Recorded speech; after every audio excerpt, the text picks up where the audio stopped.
ستړي مشئ وخت مو بخیر. نن یکشنبه د غویي یا صبر میاشتې لومړۍ نیټه ده. دا شمشاد دی او تاسې د 7 بجو خبري ټولګه ګورئ. په سر کې د مهمو خبرونو سرټکي.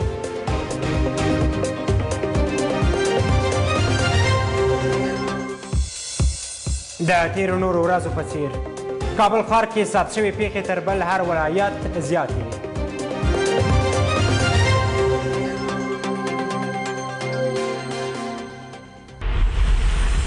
میلیاردونه افغانۍ مصرف شوي خو بلخ کې د کرونا د تشخیص مرکز وتړل شو.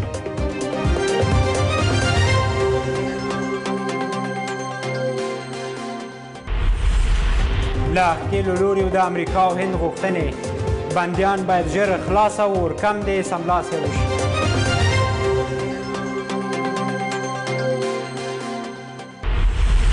او د یوې بلې میاشتې لپاره کاناډا له امریکا سره پر خپلې پولې بندیزونو ته دوام ورکوي.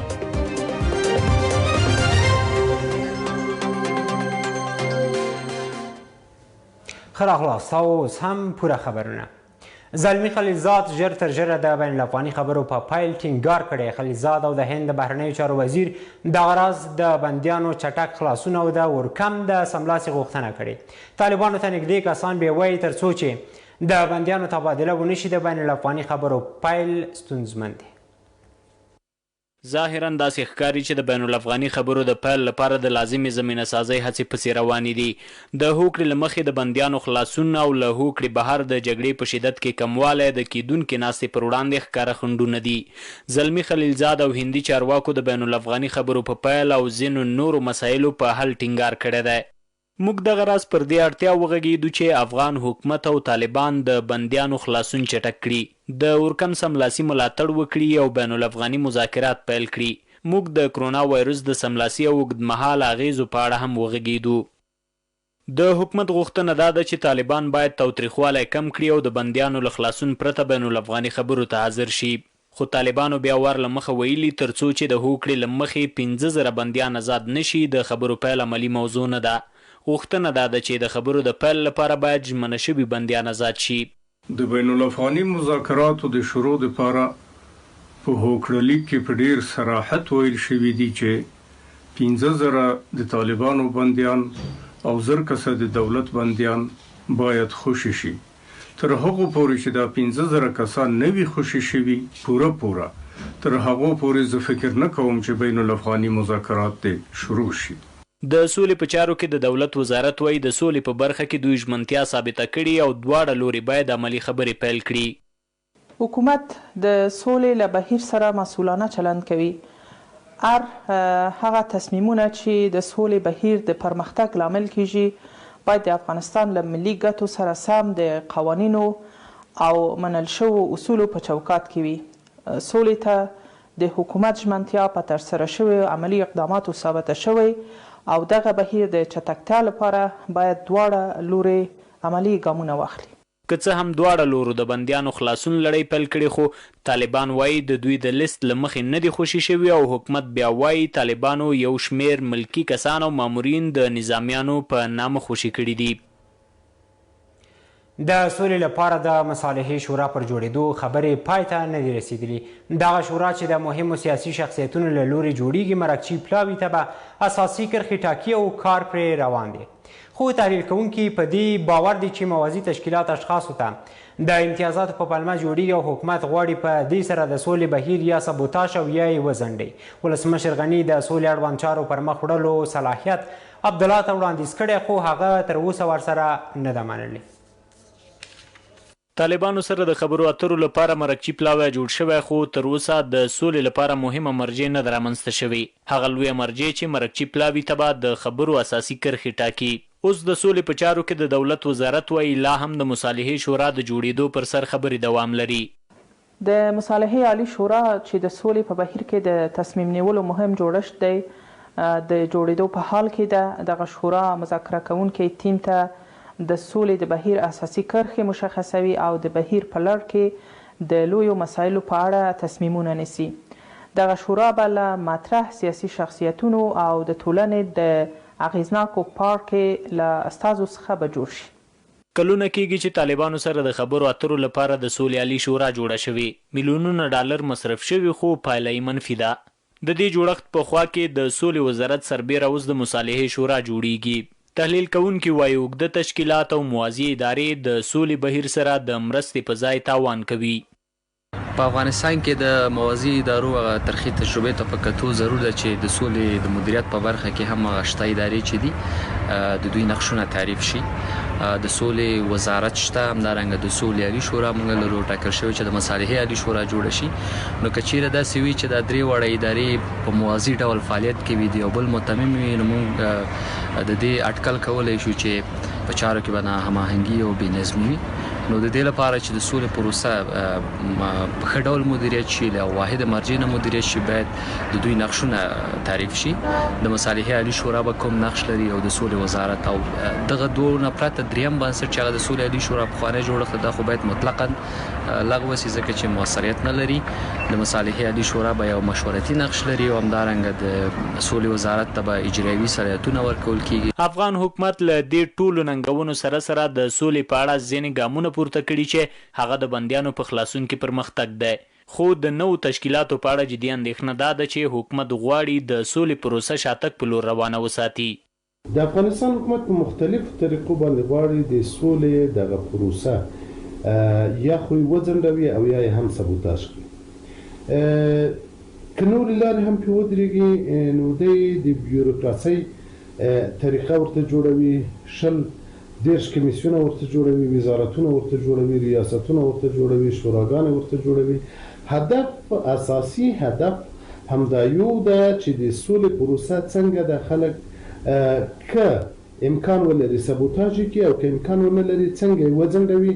د سولې لپاره د مصالحې شورا رهبرۍ چارې ولسمشر عبدالله ته وړاندیز کړي، خو هغه تر اوسه نه دي منلي او په دې اړه د ارګ خبرې لا هم دوام لري.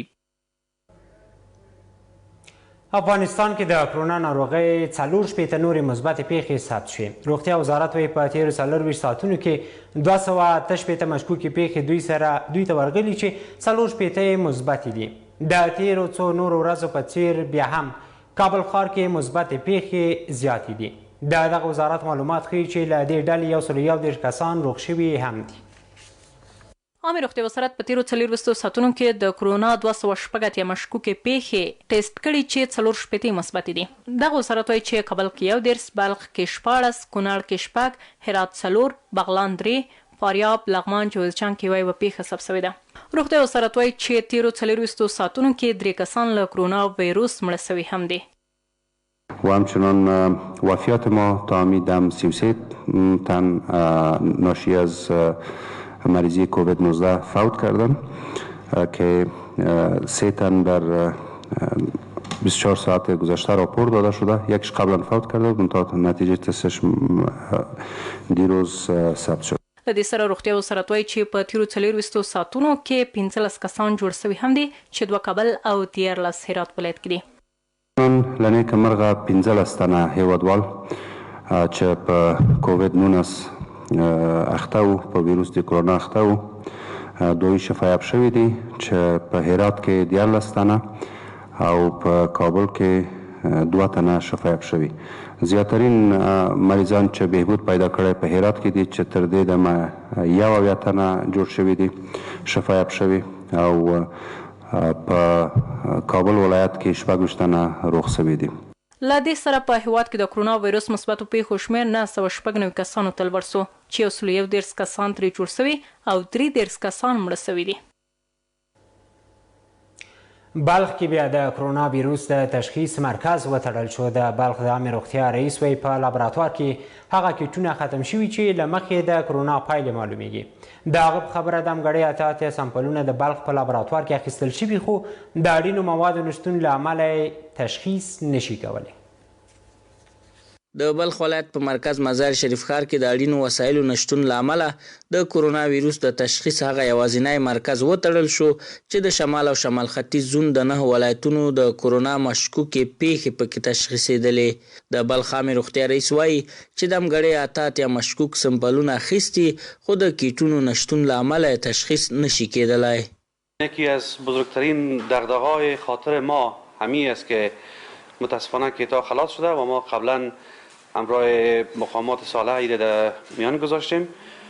امیدوار هستم که بسیار بزودی کتاب بر ما برسد تا ما بتانیم که سمپلایی را که برای فعلا هم پندینگ مانده ایره اجرا بکنیم و نتیجهش برای همشهریان خود بگوییم. ښاغلی حکمتي زیاتوي چې کورونا ویروس په مزار ښار او د بلخ په ولسوالیو کې خپور شوی او که خلک ګرځبندیز مراعات نه کړي نو انساني ناورین به رامنځته شي. ویروس در داخل شهر به گردش در آمده و این تمام ولسوالی‌ها را گردش خواهد کرد و در صورتی که مردم اونمو اصول قرنطینه رعایت نکنن باور من این است که یقینا ما به یک فاجعه انسانی مواجه خواهد شدیم. د بلخ ولایتي شورا بیا مرکزی حکومت او د عامه روغتیا وزارت د خلکو پر وړاندې پر بې پروایي تورنوي.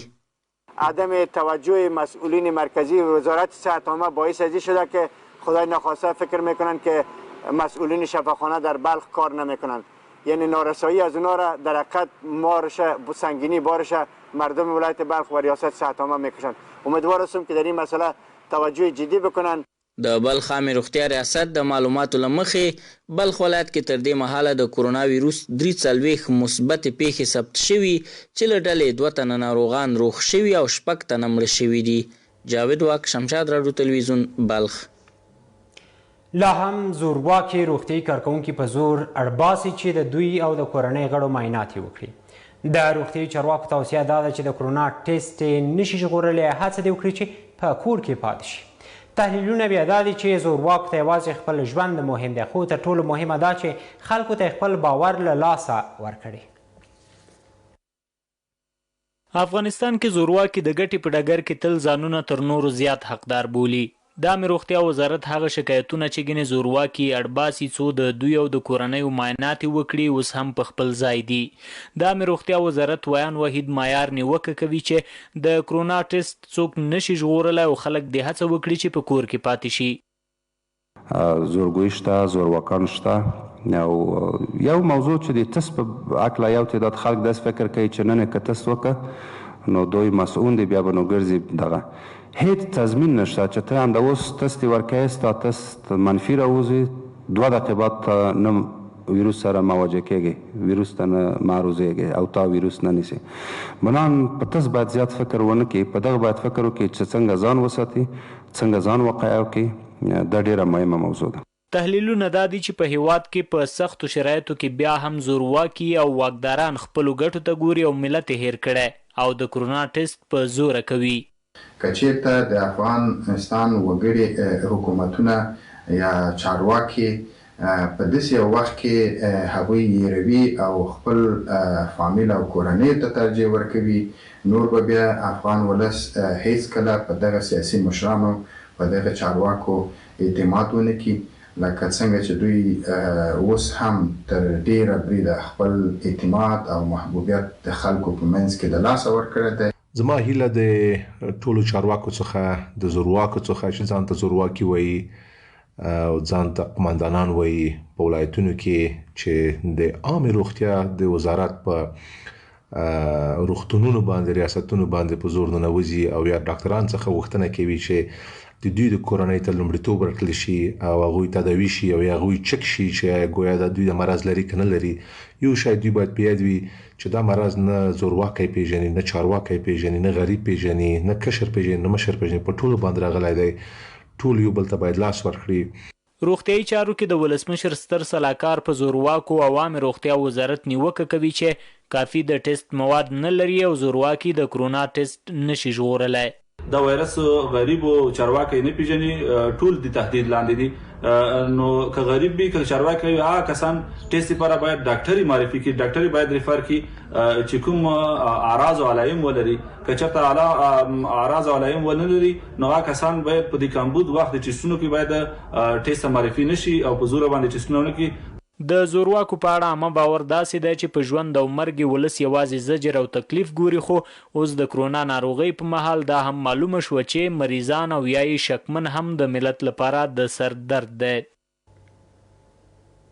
هرات کې تر اوسه د کووید-19 ناروغۍ څخه 9 کسان تر 20 ورځني قرنطینه او درملنې وروسته روغ رخصت شوي دي.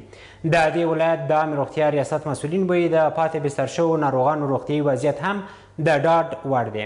هلته مدني فعالان او د ولایتي شورا غړي بیا روغتونونو کې د کمو امکاناتو لابراتوار کې د اړینو طبي توکو له کمښت څخه شکایت کوي. په هرات کې نږدې 350 کسان په کورونا اخته دي چې یو شمېر یې په روغتون او نور یې په خپلو کورونو کې قرنطین دي. په هرات کې لا بیا ډېر کسان له کورونا جوړ شوي او خپلو کورونو سره یوځای شوي دي. د دې ولایت د عامې روغتیا ریاست د قرنطین ناروغانو روغتیایي وضعیت هم د ډاډ وړ بولي که خوشبختانه با کسب صلاح از طرف دکتر صاحبای معالج ما مرخص شدن و واپس به آغوش فامیل خود برگشتن.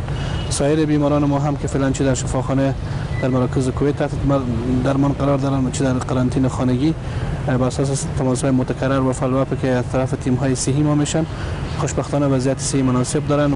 د هرات ولایتي شورا او مدني فعالان د کووید 19 روغتونونو کې د امکاناتو د کمښت څخه شکایت کوي.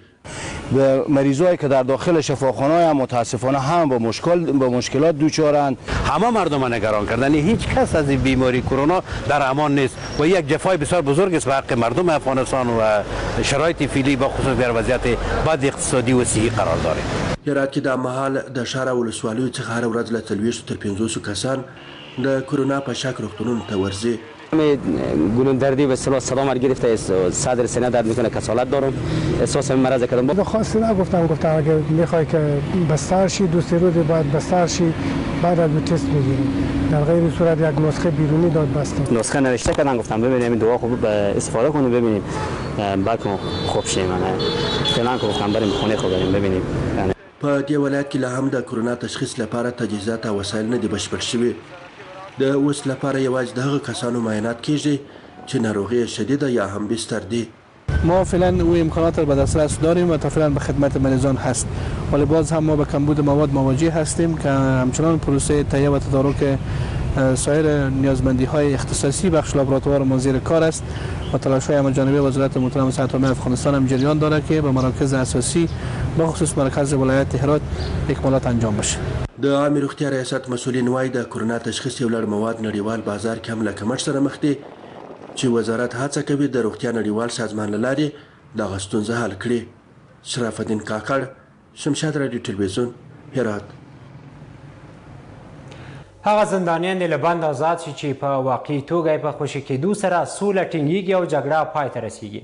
مشرانو جرګې له طالبانو غوښتل چې د خپلو 1000 کسانو پوره کولو لپاره دی عام خلک نه نیسي او که افغان پوځیان ورسره بندیان وي خوشي دې کړي.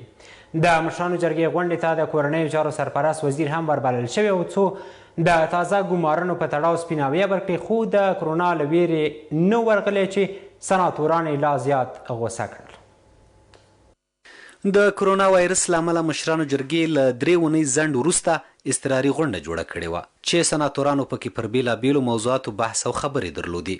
د جرګې مشر وویل د معلوماتو پر اساس د طالبانو له لوري زیاتره خوشي شوي زندانیان افغان سرتیري نه دي. فضل هادي مسلمیار وایي د ټولو هغو زندانیانو د خوشي کېدو ملاتړی دی چې په خلاصېدو سره یې په ریښتینې توګه د افغانستان ستونزه حل او جګړه پای ته رسیږي. د ټولو بندیانو د خوشي کېدلو طرفدار یو هغه بندیان چې صفر حق العبد موضوع پکې هغې باندې بحث پکار ده او نور هغه موضوعات چې سیاسي دي او مشکل په افغانستان حل کېږي او جنګ پې ختمېږي موږ د خوشي کېدلو طرفدار یو. د کرونا وایرس د مخنیوي لپاره مشرانو جرګې خلکو ته پیغام هم درلود چې باید قرنطین په سمه توګه مراعات کړي او حکومت مکلف دی چې خلکو ته خوراکي توکي ورسوي. شما قضاوت بکنید که 4.5 کیلو گندم آیا صبحشان کفایت میکنه چاشتشون یا شبشان؟ بسیار شرم‌آور است. حکومت غږ کول پکار دی چې په 4.5 کیلو غنمو څه نه کېږي. د غریبو خلکو سره لاسنیوی هم تاجر هم همسایه یو بل سره او هم حکومت د غریبو خلکو لاسنیوی وکړي د غریبو خلکو مشکلات ته رسیدګي او په قرنطین په وختونو کې په پروان کې د غیر مسؤلو وسلوالو زیاتوالي په تړاو هم سناتورانو اندېښنه درلوده چې په خبره یې هره میاشت په پروان کې د دغو وسلوالو له لوري تر 100 کسانو وژل کیږي. در پروان معاونت در حدود از 30 تا 80 تا 100 نفر از طرف مصری غیر مسئول به شهادت میرسند. پیشنهاد مردم پروان به مجلس سنا امی است که اگر دولت میتونه امنیت ما را گرفته، مسئله غیر مسئول جمع کرده. خوب اگر نمیتونم ما خود مسئله بسازیم، مجبور هستیم خود مسئله بسازیم، هم خودش کنیم هم مردم خودش کنیم. ځینې سناتورانو پر کورنیو چارو وزیر نیوکه درلوده چې په وزارت کې قومي مسایلو ته لمن وهي او پر زیاتو او مهمو څوکیو ټاکل شوي کسان له یو قوم دي. بعضې لیستونه راووتل چې په هغه کې د قومي ترکیب قطعا په نظر کې نه دی نیول شوی. که دا لیستونه په همدغه شکل په داخله کې رښتیا وي، خو لعنت یې په داسې وزیر داخله وي چې په دې شرایطو کې دی په یوازې د دې چې د ترور په مقابل کې مبارزه وکړي، په یوازې د دې چې دی د امنیت راولي، دی قومي مسایلو ته د متاسفانه چې لمنه وي. د دې خبرو جواب باید موږ ته رئیس جمهور راکړي. همدې اضطراري غونډې ته مشرانو جرګې د نورو امنیتي مشرانو ترڅنګ کورنیو چارو وزیر هم ورغوښتی و چې باید د سناتورانو دغه اندېښنې ځواب کړی وای، خو یاد چارواکي د کرونا له ویرې دغې جرګې ته حاضر نه شول چې د سناتورانو توند غبرګون یې راوپاراوه.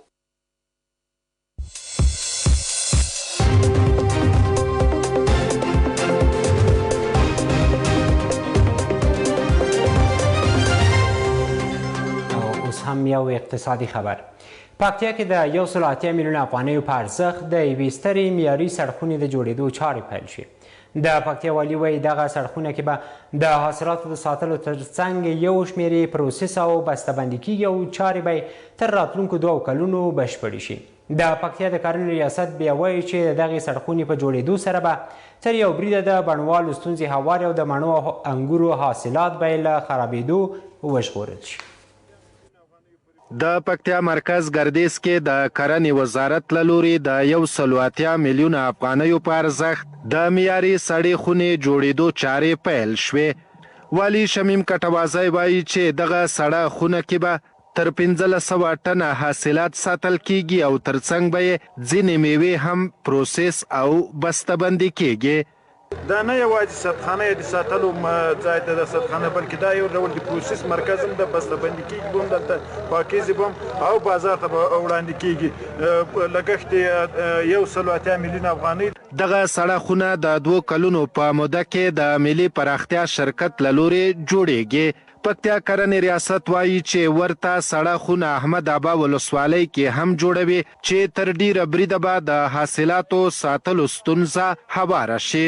هغه میوې چې بالخصوص مڼه او انګور چې پکتیا ولایت کې په زیاته پیمانه تولیدېږي، د دې سره به همدارنګه سبزیجات چې رومي بانجان دي او نور سبزیجات دي، د دې سره به موږ وکولی شو چې دغه دهقانانو ستونزه تر یوه اندازې حل کړی شو. یو شمېر بڼوال د دغه سړې خونې جوړېدو ته خوشحاله دي او وایي چې حاصلات به یې تر ډیره له خرابېدو وژغورل شي. دې پروژې ته زه ډېر خوښ شوم، ولې چې څومره ورو د حاصلات دي پکتیا چې دي هغه بېجایه نه ځي. پکتیا کې هر کال د جلغوزیو، مڼو او انګورو زرګونه ټنه حاصلات ترلاسه کیږي چې د وړ بازار او سړو خونو نه موجودیت له کبله یې بڼوال د خرابېدو له ویرې په نیمه بیه پلوري. حکمت نیازی، شمشاد تلویزیون، پکتیا. د سیمې او نړۍ مهم خبرونه هم شته خو تر لږ ځنډ وروسته. د عزیزي بانک خبرتیا: مهرباني وکړئ له $2000 او 80,000 افغانیو لږ پیسو د اخیستلو لپاره څانګو ته مه ورځئ. د هغې پر ځای د عزیزي بانک له خپل کاره صرافي ماشینونو یا ATM څخه کار واخلئ. مهرباني وکړئ د هر ډول غیر مالي بانکي معاملو لپاره له برېښنایي بانکوالي او یا هم د پیرودونکو د خدمتونو د مرکز 1515 شمېرې سره اړیکه ټینګه کړئ. هیله ده له خپل بانکي حساب څخه د پیسو اخیستلو او جمع کولو لپاره د صرافي خپل کاره ماشینونو ATM او د پیسو جمع کوونکو CDM ماشینونو څخه کار واخلئ. مهرباني وکړئ د EasyPay اپلیکیشن په خپلو ګرځندو ټلیفونونو کې ولګوئ یا انسټال کړئ او لکه د برېښنا بل تادیه، ګرځنده ټلیفون ته د پیسو زیاتول، حساب ته د پیسو لیږدولو خدمتونو څخه په خپل کور کې کار واخلئ. مهرباني وکړئ بې له ماسک څخه څانګې ته مه دننه کیږئ. د پیسو شمیرلو پر مهال خپله ګوته پر خپله ژبه د لمدولو لپاره مه وهئ. د بانکي راکړې ورکړې د ترسره کېدو وروسته ژر تر ژره د بانک له چاپېریاله ووځئ. د عزیزي بانک دننه هیڅ څیز ته لاس مه وروړئ او ښه به وي چې خپل قلم له ځانه سره ولرئ. د مهربانۍ له مخې د خپل کاره صرافي ماشین یا ATM د کارولو پر مهال خپل لاسونه په روغتیایي توکو او اوبو ووینځئ. عزیزي بانک د ټولو د اعتماد وړ بانک.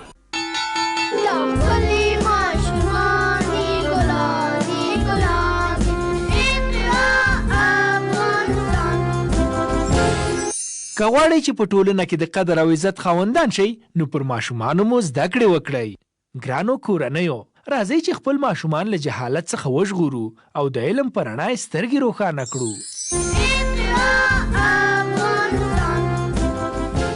د ماشومان د تدریس لپاره ګټورې مشورې خپرونه پنجشنبه د شپې پر 50 دقیقو او بیا ځلې د جمعې په ورځ 2 بجې له شمشاد تلویزیون څخه مه هېروئ.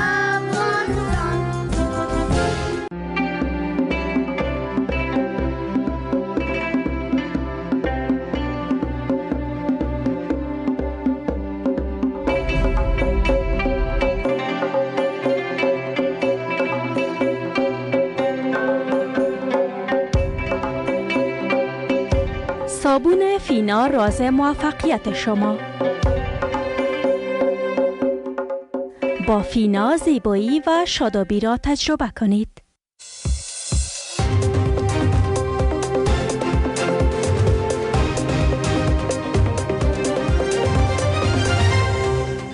او اوس هم بهرني خبرونه.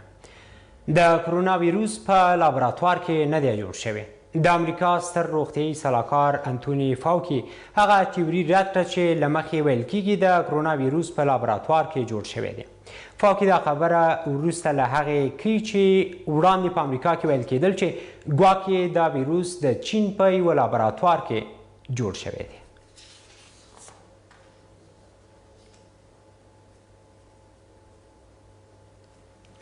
کاناډا او امریکا پر خپله ګډه پوله بندیزونه د یوې بلې میاشتې لپاره وغځول. دوی دا پریکړه د کرونا ویروس د لا خپرېدو مخنیوي په خاطر په داسې حال کې کوي چې روانه هوکړه به د دوشنبې په ورځ پای ته ورسیږي. د کاناډا لومړي وزیر ویلي حکومتونو دا پریکړه د پولې دواړو غاړو ته د خلکو د خوندیتوب په موخه کړې ده.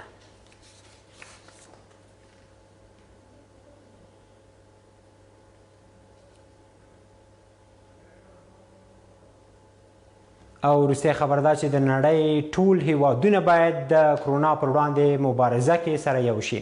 د ملګرو ملتونو عمومي منشي وایي بشر له داسې یوه ناورین سره مخ دی چې وړاندې هیڅکله ورسره نه دی مخ شوی. انتونیو ګوتریس دا خبرې په یوه ویډیوي پیغام کې کړي او پر نړیوالو یې غږ وکړ چې یووالی وساتي او د کرونا پر وړاندې سره ګډه مبارزه وکړي.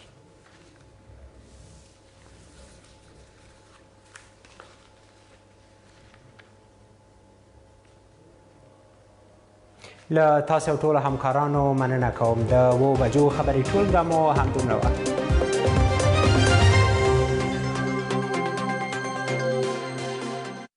د کرونا نړیوال آفات